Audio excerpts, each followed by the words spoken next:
ਸਤਿ ਸ਼੍ਰੀ ਅਕਾਲ, ਤੁਸੀਂ ਜੁੜੇ ਹੋਏ ਹੋ ਪੰਜਾਬੀ ਰੇਡੀਓ ਯੂਐਸਏ ਦੇ ਨਾਲ ਤੇ ਮੈਂ ਹਾਂ ਪ੍ਰਵੀਨ ਸ਼ਰਮਾ ਲੈ ਕੇ ਹਾਜ਼ਰ ਹਾਂ ਪ੍ਰੋਗਰਾਮ ਅਪਡੇਟ ਕੈਲੀਫੋਰਨੀਆ।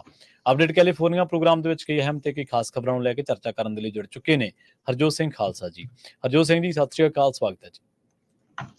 ਸਤਿ ਸ਼੍ਰੀ ਅਕਾਲ, ਧੰਨਵਾਦ ਜੀ ਆਇਆਂ ਨੂੰ। ਪੰਜਾਬੀ ਰੇਡੀਓ ਯੂਐਸਏ ਦੇ ਜਿੰਨੇ ਵੀ ਸਰੋਤੇ ਸਾਡੇ ਸਾਰੇ ਹੀ AM ਸਟੇਸ਼ਨਸ, FM ਸਟੇਸ਼ਨਸ, ਘਰਾਂ ਦੇ ਵਿੱਚ ਰੇਡੀਓ ਸੈਟਸ ਦੇ ਰਾਹੀਂ, ਟੈਲੀਫੋਨ ਦੇ ਰਾਹੀਂ, ਫੇਸਬੁੱਕ, YouTube ਤੇ ਲਾਈਵ ਦੇਖ ਰਹੇ ਹੋ, ਸੁਣ ਰਹੇ ਹੋ, ਸਾਰਿਆਂ ਨੂੰ ਜੀ ਆਇਆਂ ਨੂੰ ਤੇ ਬਹੁਤ ਹੀ ਪਿਆਰ ਤੇ ਸਤਿਕਾਰ ਭਰੀ ਸਤਿ ਸ਼੍ਰੀ ਅਕਾਲ ਸਰੋਤਿਓ। ਅੱਜ ਅਕਤੂਬਰ ਦੀ 17 ਤਰੀਕ ਆ ਤੇ ਦਿਨ ਜਿਹੜਾ ਵੀਰਵਾਰ ਆ ਤੇ ਤੁਹਾਡੇ ਲਈ ਸ਼ਾਮ ਦਾ ਅਪਡੇਟ ਕੈਲੀਫੋਰਨੀਆ ਪ੍ਰੋਗਰਾਮ ਲੈ ਕੇ ਹਾਜ਼ਰ ਹੋਏ ਆ ਜੀ।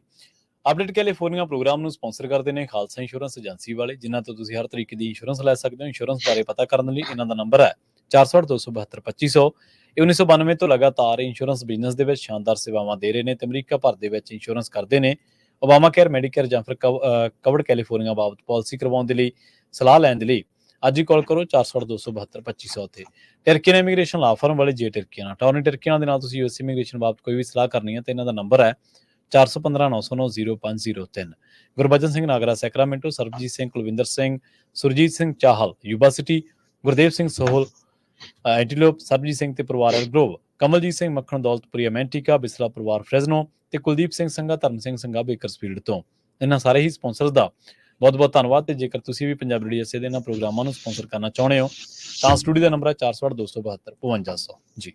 ਅੱਜ ਦੀਆਂ ਖਬਰਾਂ ਵੱਲ ਚੱਲੀਏ ਤੇ ਇਜ਼ਰਾਈਲ ਵਾਲਿਆਂ ਨੇ ਜੋ ਹਮਾਸ ਦਾ ਲੀਡਰ ਆ ਯਹੀਆ ਸਿਨਵਰ, ਉਸ ਨੂੰ ਜਿਹੜਾ ਮਾਰ ਮੁਕਾਇਆ ਹੈਗਾ ਆ।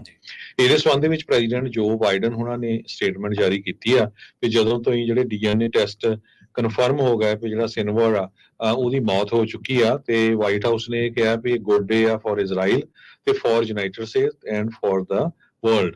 ਉਹ ਕਹਿੰਦੇ ਸਿਨਵਰ ਉਹ ਰਿਸਪੌਂਸੀਬਲ ਸੀਗਾ ਹਜ਼ਾਰਾਂ ਹੀ ਇਜ਼ਰਾਈਲੀ ਲੋਕਾਂ ਦੀ ਮੌਤਾਂ ਦੇ ਲਈ, ਪੈਲਸਤੀਨੀਅਨ ਲੋਕਾਂ ਦੀ ਮੌਤਾਂ ਲਈ, ਅਮਰੀਕਨਸ ਤੇ citizens from other 30 countries.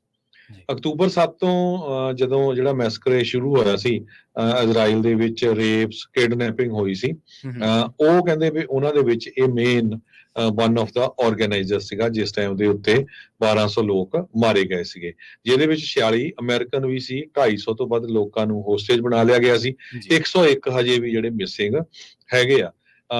October 7 ਦੇ ਮੈਸਕਰ ਤੋਂ ਬਾਅਦ ਉਹਨਾਂ ਨੇ ਇਹ ਕਿਹਾ ਵੀ ਮੈਂ ਸਪੈਸ਼ਲ ਆਪਰੇਸ਼ਨਸ ਜਿਹੜੇ ਆ ਉਹਨਾਂ ਨੂੰ ਡਾਇਰੈਕਟ ਕੀਤਾ ਸੀ ਤੇ ਸਾਈਡ ਬਾਈ ਸਾਈਡ ਤੇ ਇਜ਼ਰਾਈਲ ਦੀ ਜਿਹੜੀ ਇੰਟੈਲੀਜੈਂਸ ਆ ਉਹਨੂੰ ਸਪੋਰਟ ਕੀਤੀ ਜਾਵੇ ਤਾਂ ਕਿ ਹਮਾਸ ਨੂੰ ਖਤਮ ਕੀਤਾ ਜਾ ਸਕੇ ਜੀ।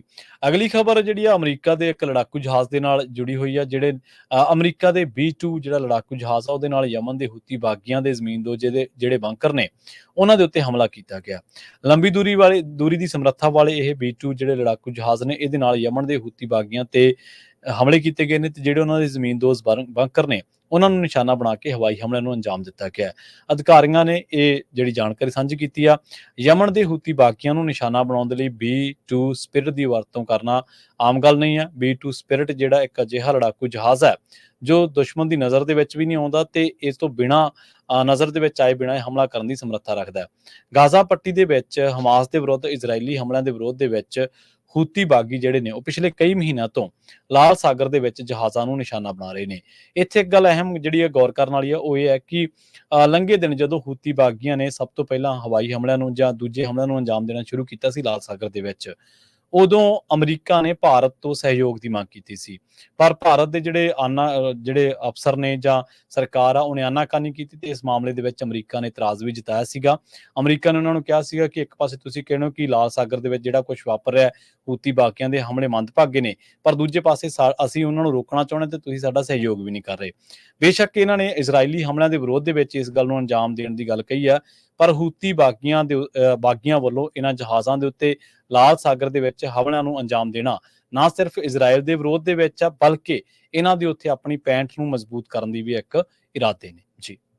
ਅਗਲੀ ਖਬਰ ਵੱਲ ਚੱਲੀਏ। ਅੱਜ ਟੈਕਸਸ ਦੀ ਇੱਕ ਕਾਉਂਟੀ ਜਿਹੜੀ ਟਰਾਵਰਸ ਕਾਉਂਟੀ ਆ, ਉੱਥੇ ਦੇ ਜੱਜ ਨੇ ਇੱਕ ਬੰਦੇ ਨੂੰ ਜਿਹੜੀ ਫਾਂਸੀ ਹੋਣੀ ਸੀ ਉਸ ਤੋਂ 90 ਮਿੰਟ ਪਹਿਲਾਂ ਜਿਹੜੀ ਆ ਰੀਸਟੇਨਿੰਗ ਆਰਡਰ ਦੇ ਦਿੱਤੇ ਹੈਗੇ ਆ। ਜੱਜ ਨੇ ਕਿਹਾ ਵੀ ਇਸ ਨੂੰ ਜਿਹੜੀ ਫਾਂਸੀ ਆ ਉਹ ਰੋਕੀ ਜਾਵੇ। ਸਟੇਟ ਆਫ ਕੈਲੀਫੋਰਨੀਆ ਦੇ ਅਮਾਂਦਾ ਹਰਨਾਂਡੇਸ ਜੋ ਸਪੋਕਸਪਰਸਨ ਹੈ Texas department of criminal justice ਦੇ, ਉਹਨਾਂ ਨੇ ਕਿਹਾ ਵੀ ਅਸੀਂ ਇਸ ਕੇਸ ਨੂੰ ਰਿਪੀਲ ਕਰਾਂਗੇ। ਰੋਬਰਟਸਨ ਜਿਸ ਬੰਦੇ ਨੂੰ ਫਾਂਸੀ ਦਿੱਤੀ ਜਾਣੀ ਸੀ, ਉਸਨੇ ਕਲੇਮ ਕੀਤਾ ਵੀ ਮੈਨੂੰ ਰੋਂਗਫੁਲੀ ਜਿਹੜਾ ਕਨਵਿਕਟ ਕੀਤਾ ਗਿਆ ਸੀ। 2 ਸਾਲਾਂ ਦੀ ਜਿਹੜੀ ਮੇਰੀ ਬੱਚੀ ਆ ਉਸ ਨੂੰ ਮਾਰਨ ਦੇ ਸੰਬੰਧ ਦੇ ਵਿੱਚ ਜੋ 2 ਦਹਾਕੇ ਪਹਿਲਾਂ ਵਾਪਰੀ ਸੀਗੀ। ਸੁਪਰੀਮ ਕੋਰਟ ਕੋਲ ਵੀ ਇਹ ਜਿਹੜਾ ਕੇਸ ਗਿਆ ਸੀਗਾ, ਪਰ ਉਹਨਾਂ ਨੇ ਜਿਹੜਾ ਇਸ ਨੂੰ ਜਿਹੜਾ ਵਾਪਸ ਲੋਅਰ ਕੋਰਟ ਦੇ ਕੋਲ ਭੇਜ ਦਿੱਤਾ ਸੀ। ਪਰ ਇਹ ਜਿਹੜੀ ਅੱਜ ਫਾਂਸੀ ਲੱਗਣੀ ਸੀ ਉਹ 90 ਮਿੰਟ ਪਹਿਲਾਂ ਇੱਕ ਜੱਜ ਦੇ ਹੁਕਮ ਤੇ ਰੁਕ ਗਈ। ਜੀ ਜੀ, ਅਗਲੀ ਜਿਹੜੀ ਖਬਰ ਆ ਉਹਦੇ ਵੱਲ ਵਧੀਏ ਤੇ ਆਪਾਂ ਗੱਲ ਕਰੀਏ ਵਾਸ਼ਿੰਗਟਨ ਦੀ, ਜਿੱਥੇ ਅਮਰੀਕਾ ਜਲ ਸੈਨਾ ਦਾ ਇੱਕ ਲੜਾਕੂ ਜਹਾਜ਼ ਜਿਹੜਾ ਉਹ ਵਾਸ਼ਿੰਗਟਨ ਦੇ ਵਿੱਚ ਆਮ ਰੂਟੀਨ ਸਿਖਲਾਈ ਦੇ ਦੌਰਾਨ ਉਡਾਣ ਦੇ ਦੌਰਾਨ ਹਾਦਸਾਗ੍ਰਸਤ ਹੋ ਗਿਆ। ਵੈਡਵੇ ਟਾਪੂ ਤੇ ਸਥਿਤ ਜਿਹੜਾ ਨੇਵਲ 에ਅਰ ਸਟੇਸ਼ਨ ਹੈ, ਉਸਨੇ ਦੱਸਿਆ ਕਿ ਜਹਾਜ਼ ਦੇ ਵਿੱਚ ਸਵਾਰ 2 ਪਾਇਲਟ ਨੇ ਜਿਹੜੇ ਉਹਨਾਂ ਦੀ ਭਾਲ ਕੀਤੀ ਜਾ ਰਹੀ ਹੈ। ਬੜੀ ਮੰਦਭਾਗੀ ਖਬਰ ਹੈ।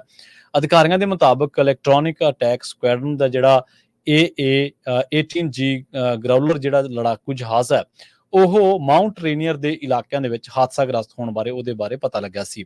ਉਸ ਤੋਂ ਬਾਅਦ ਜਹਾਜ਼ ਦੇ ਵਿੱਚ ਸਵਾਰ ਪਾਇਲਟਾਂ ਦੀ ਭਾਲ ਕੀਤੀ ਜਾ ਰਹੀ ਹੈ ਤੇ ਹਾਦਸੇ ਵਾਲੀ ਥਾਂ ਦਾ ਜਿਹੜਾ ਮੁਆਇਨਾ ਕਰਨ ਦੇ ਲਈ ਵਿਡਵੇ ਟਾਪੂ ਤੇ ਸਥਿਤ NAS ਤੋਂ ਜਿਹੜੀਆਂ ਖੋਜ ਟੀਮਾਂ ਉਹਨਾਂ ਨੂੰ ਰਵਾਨਾ ਕੀਤਾ ਗਿਆ, ਜਿਹਦੇ ਵਿੱਚ ਜਲ ਸੈਨਾ ਦਾ ਜਿਹੜਾ MH-60S ਹੈਲੀਕਾਪਟਰ ਵੀ ਉਹ ਵੀ ਸ਼ਾਮਲ ਹੈ। ਇਹਨਾਂ ਦੀ ਜਿਹੜੀ ਦੋਨਾਂ ਦੀ ਪਾਇਲਟਾਂ ਦੀ ਹਾਲੇ ਤੱਕ ਜਿਹੜੀ ਆਇਡੈਂਟੀਟੀ ਉਹ ਰਿਲੀਜ਼ ਨਹੀਂ ਕੀਤੀ ਗਈ ਤੇ ਨਾ ਹੀ ਇਹਦੇ ਵਿੱਚ ਇਹ ਦੱਸਿਆ ਗਿਆ ਕਿ ਇਹਨਾਂ ਬਾਰੇ ਜਿਹੜੀ ਲੇਟੈਸਟ ਅਪਡੇਟ ਆ ਉਹ ਕੀ ਆ। ਹਾਂ, ਇਹਨਾਂ ਜ਼ਰੂਰ ਕਿਹਾ ਗਿਆ ਕਿ ਇਹਨਾਂ ਦੀ ਹੁਣ ਭਾਲ ਕੀਤੀ ਜਾ ਰਹੀ ਆ। ਇਹ ਜਿਹੜਾ ਜਹਾਜ਼ ਉਡਾਣ ਦੇ ਵਿੱਚ ਰੂਟੀਨ ਸਿਖਲਾਈ ਦੇ ਦੌਰਾਨ ਉਡਾਣ ਦੇ ਦੌਰਾਨ ਹਾਦਸਾਗ੍ਰਸਤ ਹੋਇਆ, ਇਹ ਕਿੰਨੇ ਫੁੱਟ ਤੋਂ ਹਾਦਸਾਗ੍ਰਸਤ ਹੋਇਆ ਤੇ ਇਹਦੇ ਪਿੱਛੇ ਕਾਰਨ ਕੀ ਰਹੇ ਨੇ, ਇਹਦੇ ਬਾਰੇ ਹਾਲੇ ਕੋਈ ਜਿਹੜੀ ਖਾਸ ਜਾਣਕਾਰੀ ਆ ਉਹ ਸਾਂਝੀ ਨਹੀਂ ਕੀਤੀ ਗਈ।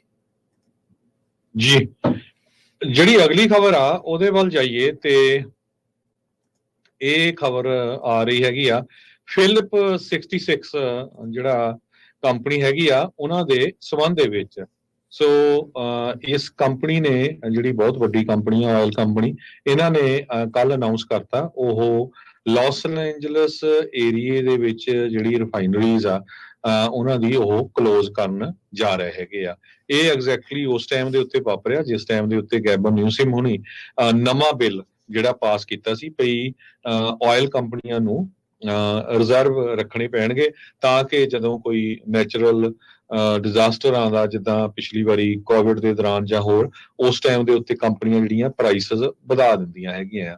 ਸੋ ਇਹਦੇ ਨਾਲ 2 ਸ਼ਹਿਰਾਂ ਦੇ ਵਿੱਚ, ਇੱਕ ਵਿਲਮਿੰਗਟਨ ਤੇ ਇੱਕ ਕਾਰਸਨ ਕੈਲੀਫੋਰਨੀਆ, 650 ਏਕੜ ਦੇ ਵਿੱਚ ਇਹਨਾਂ ਦਾ ਇਹ ਜਿਹੜਾ ਕੰਪਨੀ ਆ ਉਹ ਫੈਲੀ ਹੋਈ ਸੀਗੀ। ਹੁਣ ਇੱਥੇ ਕਿੰਨੀਆਂ ਜ਼ਿਆਦਾ ਜੌਬ ਸੀਆਂ, ਉਹ ਸਾਰੀਆਂ ਜੌਬਸ ਵੀ ਚਲਾ ਜਾਣਗੀਆਂ।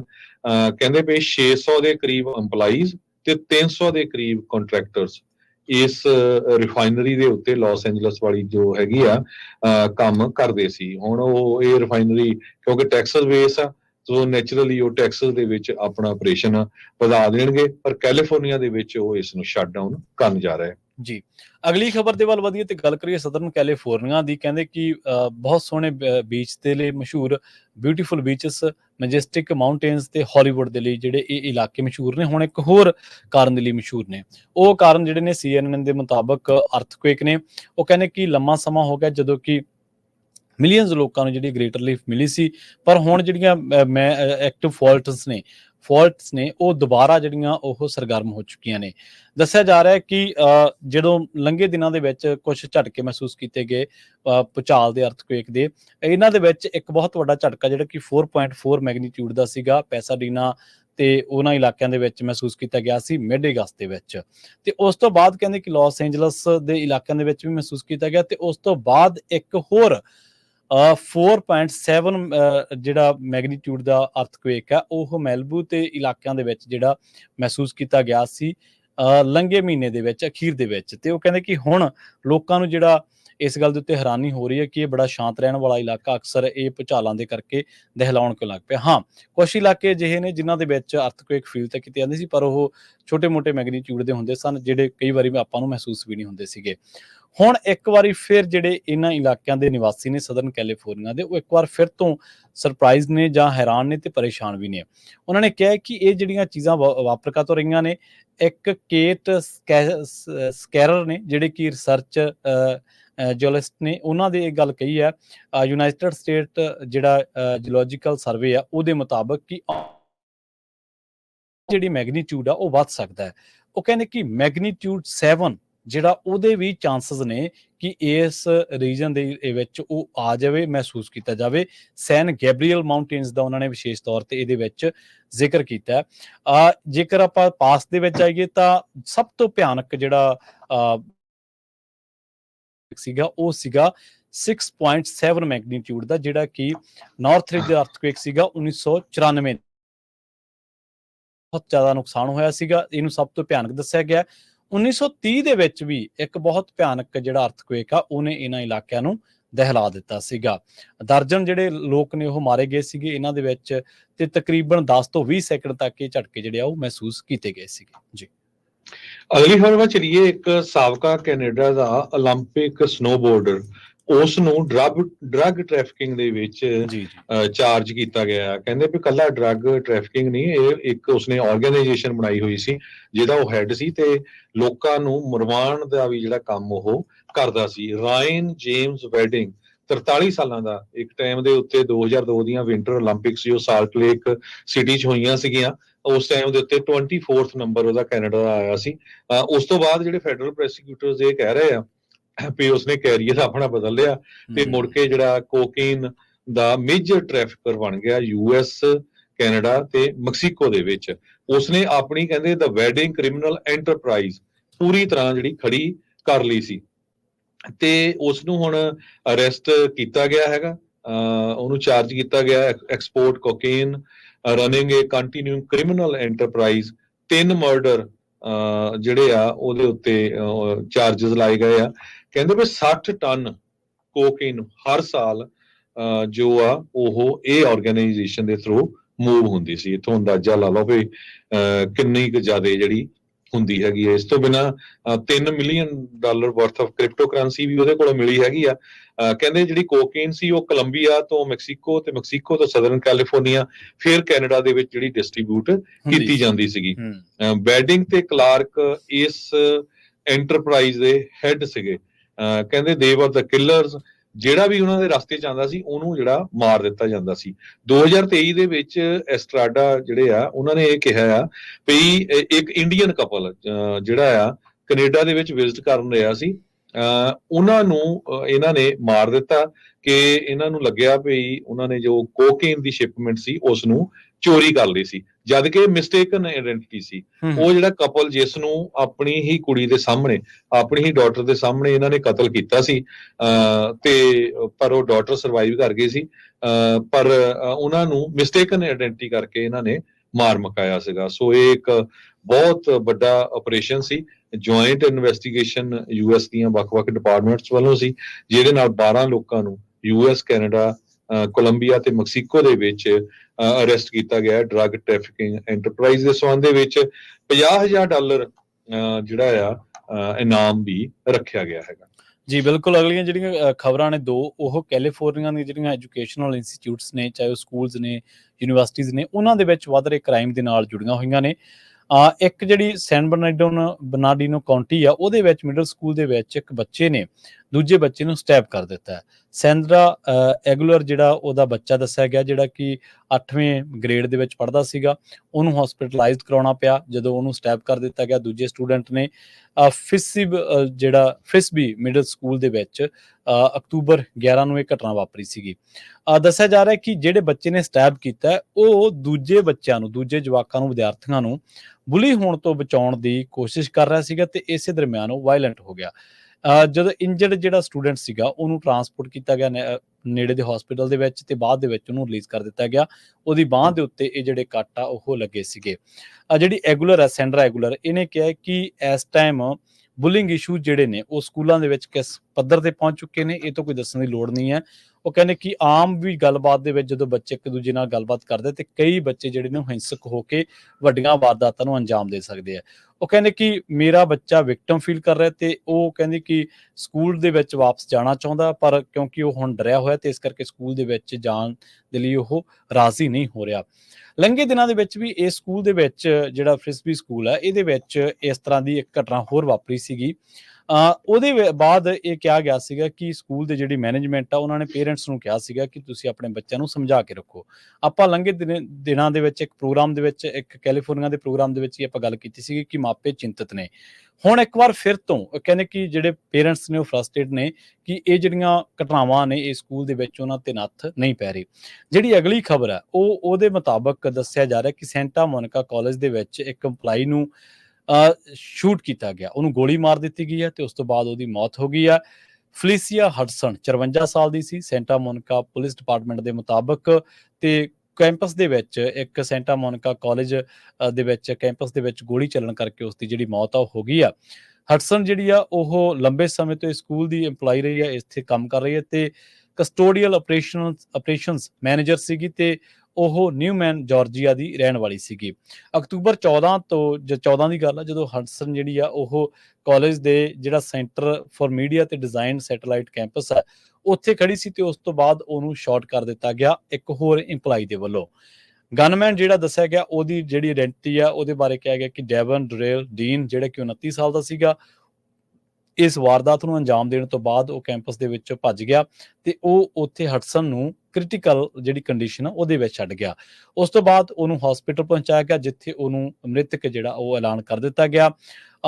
ਫਲੀਸੀਆ ਹਡਸਨ ਜਿਹੜੀ ਆ ਉਹਨੂੰ ਕਿਉਂ ਗੋਲੀ ਮਾਰੀ ਗਈ, ਕੀ ਉਹਦੇ ਮੌਤ ਦੇ ਪਿੱਛੇ, ਕਤਲ ਦੇ ਪਿੱਛੇ ਕਾਰਨ ਸੀਗੇ, ਇਹਦੇ ਬਾਰੇ ਜਿਹੜੀ ਪੁਲਿਸ ਆ ਉਹ ਹਾਲੇ ਜਿਹੜੀ ਜਾਂਚ ਆ ਉਹ ਕਰ ਰਹੀ ਆ। ਪੁਲਿਸ ਨੇ ਕਿਹਾ ਕਿ ਸ਼ੱਕੀ ਦੀ ਜਿਹੜੀ ਭਾਲ ਆ ਉਹ ਕੀਤੀ ਜਾ ਰਹੀ ਆ। ਜੀ ਹਰਜੋਤ ਸਿੰਘ ਜੀ, ਤੁਹਾਡੀ ਆਵਾਜ਼ ਨਹੀਂ ਆ ਰਹੀ ਜੀ।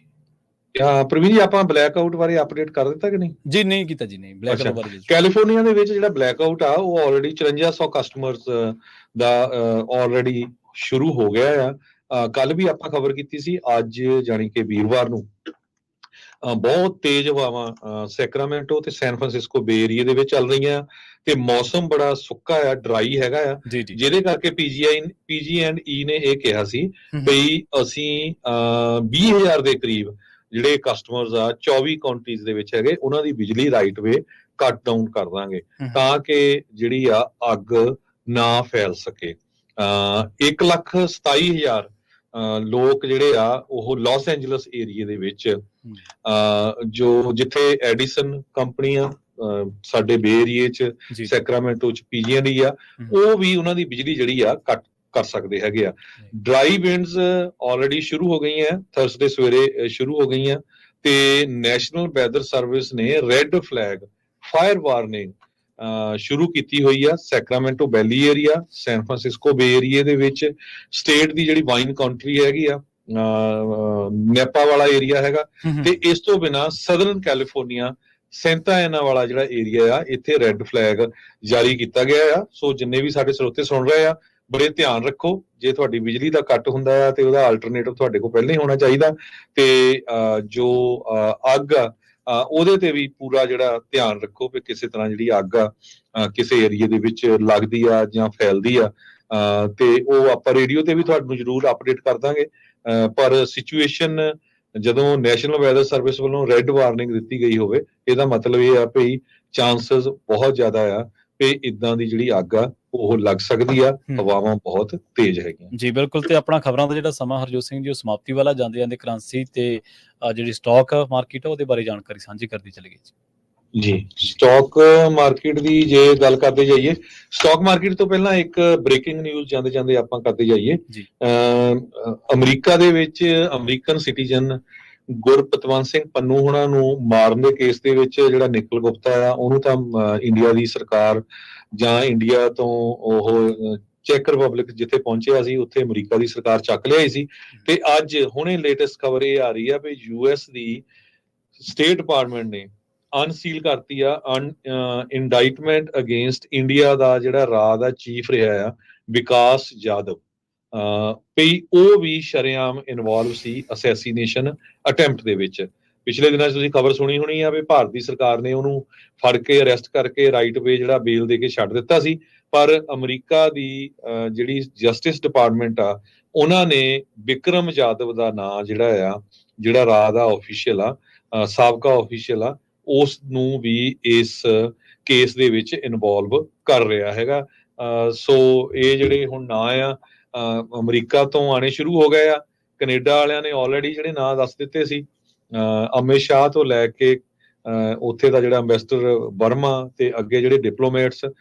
ਸੋ ਇਹ ਅਪਡੇਟ ਆਈ ਆ ਅਮਰੀਕਾ ਵੱਲੋਂ ਕੁਝ ਮਿੰਟ ਪਹਿਲਾਂ, ਜਿਹੜੀ ਆ ਇਹ ਸਟੇਟ ਡਿਪਾਰਟਮੈਂਟ ਨੇ ਵਿਕਰਮ ਜਾਦਵ ਦੇ ਉੱਪਰ ਵੀ ਜਿਹੜੇ ਚਾਰजेस ਆ ਲਾ ਦਿੱਤੇ ਆ।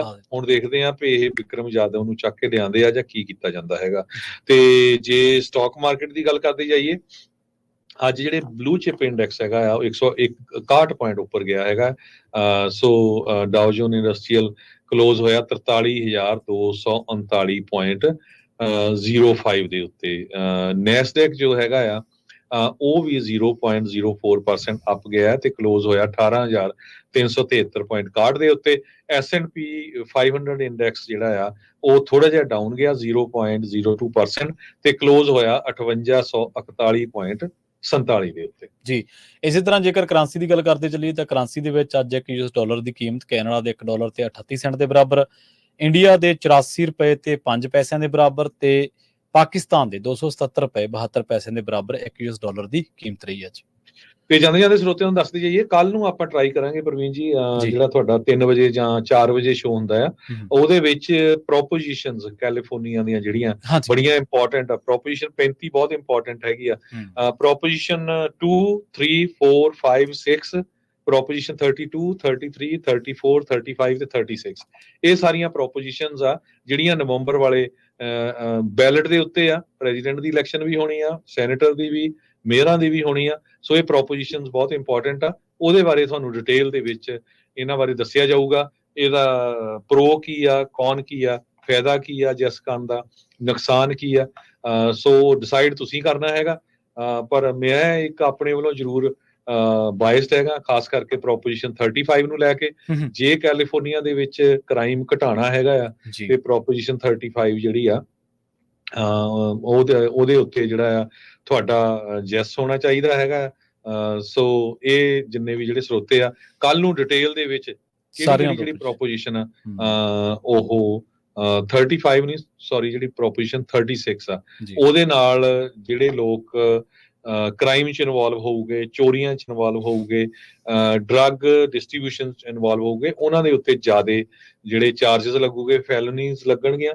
ਉਹ ਜ਼ਰੂਰ ਤੁਸੀਂ ਆਪਣਾ ਜੈਸ ਕਰਿਓ। ਬਾਕੀ ਜਿਹੜੀਆਂ ਪ੍ਰੋਪੋਜੀਸ਼ਨਸ ਉਹ ਤੁਹਾਡੇ ਨਾਲ ਸਾਂਝੀਆਂ ਕਰਾਂਗੇ ਜੀ। ਸੋ ਇੱਥੇ ਸਾਡਾ ਖਬਰਾਂ ਦਾ ਜਿਹੜਾ ਸਮਾਂ ਜੀ ਉਹ ਸਮਾਪਤੀ ਵਾਲਾ। ਸਾਨੂੰ ਸਾਡੇ ਦੋਵਾਂ ਵੱਲੋਂ ਤੁਹਾਨੂੰ ਸਭ ਨੂੰ ਪਿਆਰ ਸਤਿਕਾਰ ਸਹਿਤ ਸਤਿ ਸ੍ਰੀ ਅਕਾਲ। ਸਤਿ ਸ੍ਰੀ ਅਕਾਲ। ਸੁਣਦੇ ਰਹੋ ਪੰਜਾਬੀ ਰੇਡੀਓ US।